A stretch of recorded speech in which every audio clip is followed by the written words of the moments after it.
So there are lots of options of how to deal with earwigs on the internet, and I got this one off the internet, although I do know that a number of my colleagues in the Dahlia Society also use this method.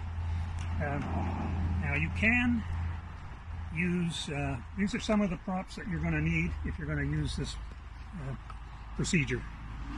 And what a lot of people use is the 4-inch planting pot, but I prefer the 4-ounce solo cup.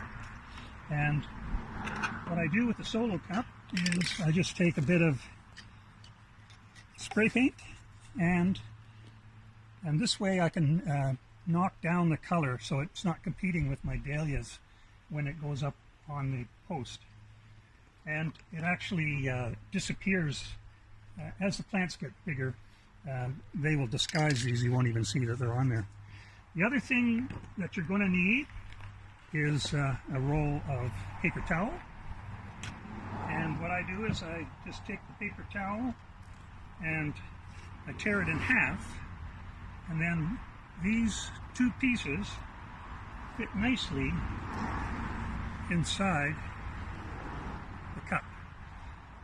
And actually, I have also experimented with Kleenex, and I have found that earwigs don't care one way or the other. They don't mind if it's Kleenex or if it's paper towel. However, I find that there's enough bulk to these two pieces that the wind can't blow it off when it's on your stake. Good tip.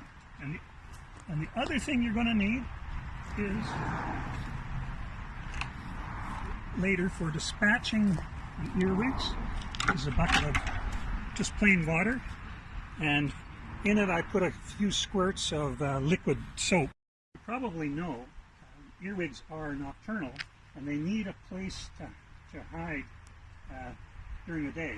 And interestingly enough, even when your plants are small like this one, they do manage to, I don't know whether they're curious or what, but they do manage to find their way up and into this, into the nice little place that I provided them.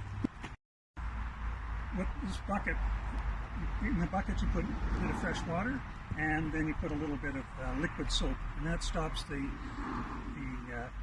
earwigs, once you put them in there, from climbing out. Okay, so let's examine how we're going to do this. You just take your paper towel, put it over, put that on there, tuck it up nice. And as I mentioned, why I prefer these cups, drinking cups, is there's no holes at the top and the rain can't get in. So this paper right here, paper towel, will last me the whole season. I do not need to replace this, so it's a one-time scenario. Okay, so if you've got a lot of earwigs, you want to check this every day, open them all up and see what you got. Eventually what happens is that as you knock down the numbers, you only have to check this, every 4 or 5 days. Okay, so let's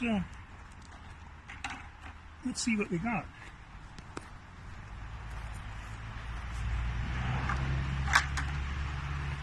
So what you do is you want to lift this carefully, because these guys are ready to jump out if there's anybody in there.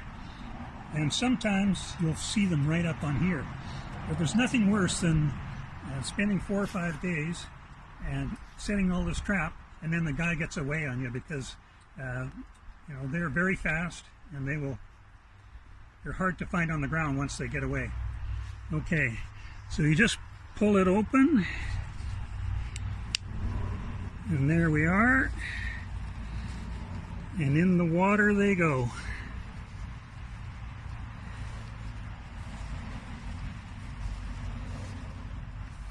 Now, when you're doing this, you want to make sure, I have a lot of little lime green spiders that also nest in here, And so I always make sure that if one of those is in there, I will kind of hang this over. Sometimes they'll wait around inside, and sometimes they'll take a jump. So you don't want them in your bucket. Let them jump somewhere else. And you can also find the nymph from ladybugs in here as well. So they're beneficials. You want to make sure that you do not get rid of them into the water. Anyway, then you just pop that back on, tuck it back in. Bob's your uncle. Awesome. Thank you, Brian.